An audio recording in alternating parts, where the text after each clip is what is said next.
Alright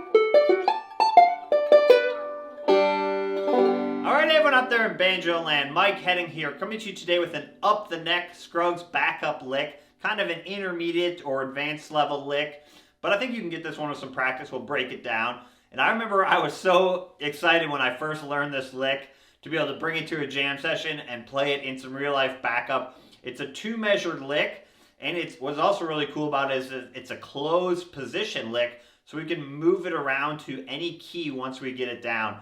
Scruggs used this all the time on a bunch of his classic Flattened Scruggs recordings. J.D. Crowe used this a bunch in a lot of the Bluegrass Album Band recordings. It's just an absolutely classic Scruggs style backup lick. I broke this lick down and in a longer progression in a lesson called Up the Neck Scruggs Backup you can check out, but I wanted to kind of highlight this lick even further in this just individual lick lesson because it's such a cool, important lick. And I'll show you how to create a bunch of little variations on it as well. So let's start breaking it down. Here we go. So let's start up in our F position D chord at the 12th fret. You're probably familiar with this shape. And this lick works over any chord, like I said, but let's kind of do it over a D chord to start. That's kind of where you'll hear it a lot. And the key to this lick is that we're going to go through the 3 movable chord shapes. So I think if you understand that, it makes the lick a lot easier to play. So let's just start by doing some pinches. So we're going to start with our F-shaped D, and then we're going to go up to our D-shaped D at the 16th fret. So we're going from the 12th fret up to the 16th fret, and then my index and middle finger are flipping. You've probably done that. And then lastly, we're going to go up to what would be the bar-shaped D at the 19th fret. And for that one, I'm kind of just doing either the top 2 strings or the top 3. Really, we're just going to use the top 2 for this lick. So that's what we're doing. That's the key to this lick. And then we actually go back to this D shape. So that's the practice I want you to start with, is just going something like that, where I'm just kind of pinching. Because those are the shapes we're going to use for this lick. Notice how my pinky is staying down the entire time. That's very important.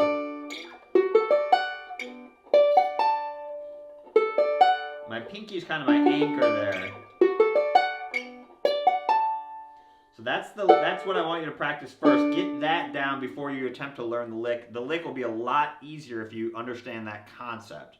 Okay? So the lick itself is we're going to pinch strings 4, 2, and 1 at the same time. And then I'm going to slide from 12 to 16, and then I'm going to play thumb middle, and then play the 16th fret again, and then move up quickly to the 19th fret, and then play that again, and then a quick little slide from 18 to 19, basically just sliding into that bar chord shape, and then back down 15, and then the 16th fret. So we're going.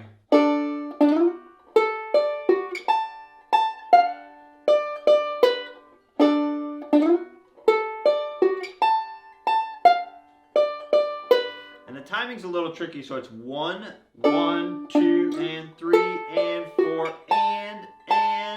and then like a quick slide 2, 3, and 4. Let's just play the second half.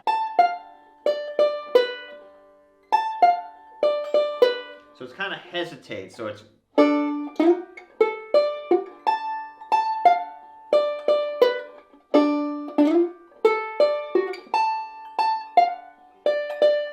I also get pretty close to the neck with my right hand to play this lick.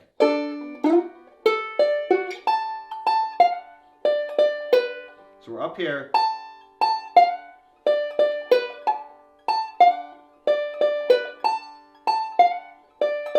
You can practice it it's almost like 2 phrases. And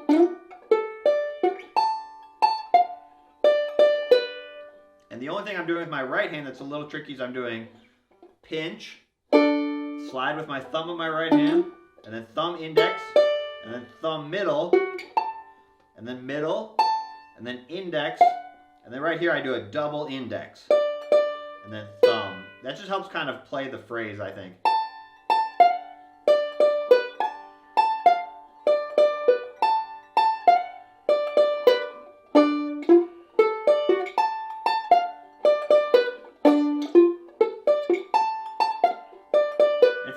it perfectly, just keep moving.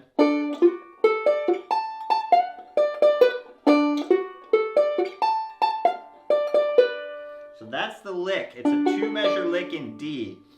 So that'd be like the most basic form. The other way you can do it is without that initial pinch and just hit the 12th fret on the 4 string.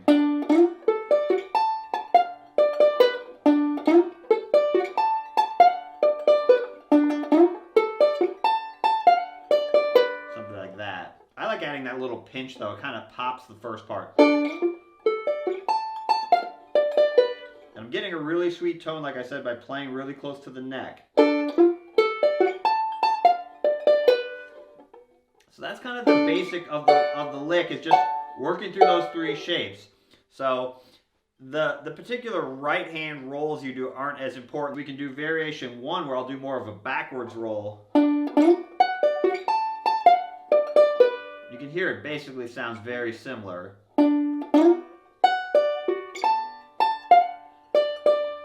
So instead of doing that thumb index, thumb middle, I just did a backwards roll.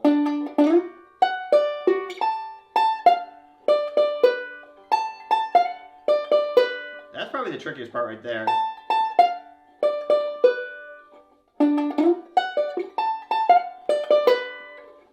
And back down. So let's practice. That's over a D chord, and then I'll show you how to do it over some other chords in a second. But let's kind of figure out where we would go after that, right? So we might be in the key of G, right? C,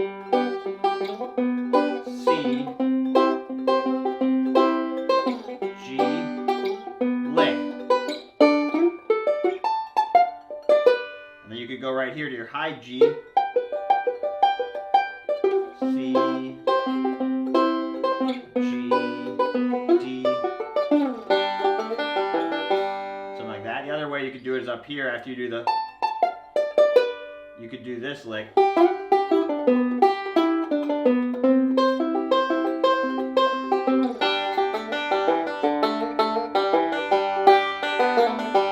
So you're up here, and then you have that.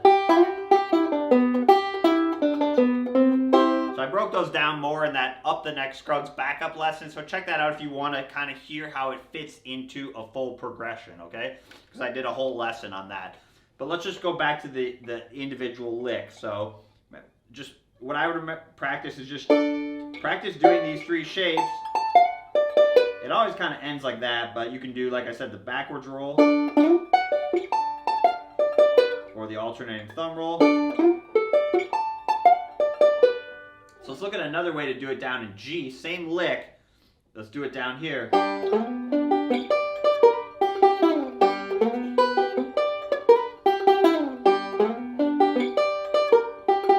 The way I think of that lick is, if you listen to Blue Ridge Cabin Home, that classic song from the Bluegrass album band, I think it's in the 2nd verse, JD does some backup up the neck, and he uses that lick. So he uses it. It's in B flat, but he's using it out of a G shape. And then he goes to a C, and then up to a D or something like that. Or you could do C, and then, you know, something like...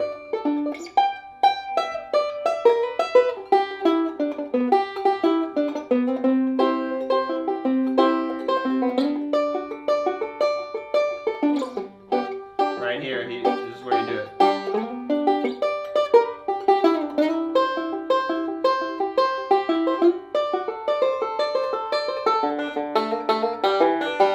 Something like that. So, same idea there. I'm just doing the same lick. I'd even recommend using the same fingers. That leads right into your C right here. And then you got your D. I mean, you could even do the lick again. I probably wouldn't do it twice in a row, but you could just practice if you want to get some practice doing it. Another way you can do it is just like a different variation. Instead of doing like pinches, I'll just do like some backwards rolls.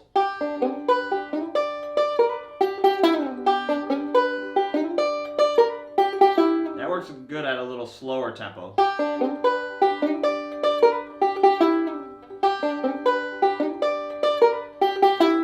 You can hear it just has that same flavor because we're going from F shape, D shape, bar shape, back to the D shape. That's all we're doing.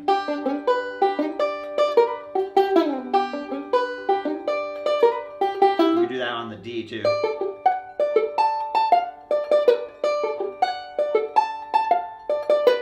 Something like that. Last, let's do it on a C. So you can do it on a C at the 10th fret, same idea. Now we're going from C here at the 10th fret, C at the 14th, and then C bar chord at the 17, right? And then the other way I might do it there is with some more like single strings. So you can go something like that. So I'm doing more like a little single string lick. Same idea, I'm just changing the right hand really is all I'm doing there.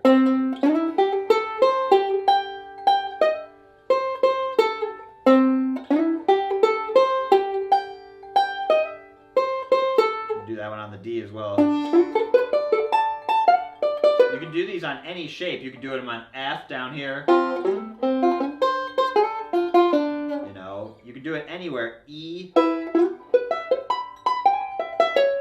You can do it on a weird chord like an A flat or something too. So something like that. So just get familiar playing that position. So just get familiar playing that shape. You do it on A, right? Or do the backwards roll version.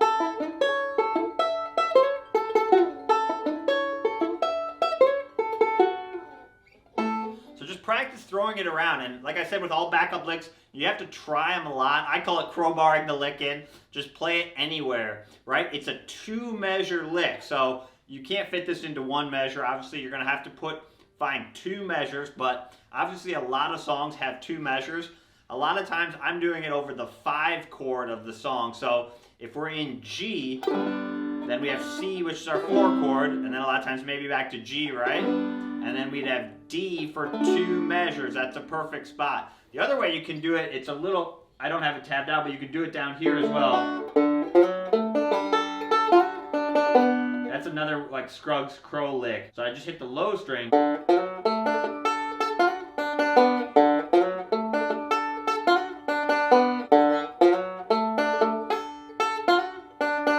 Similar idea, we're just going from this low D now, which is basically this, but I'm just using an open D, and then I'm sliding into my D shape G, or D shape D, excuse me, and then sliding up to my bar chord D, and then back down.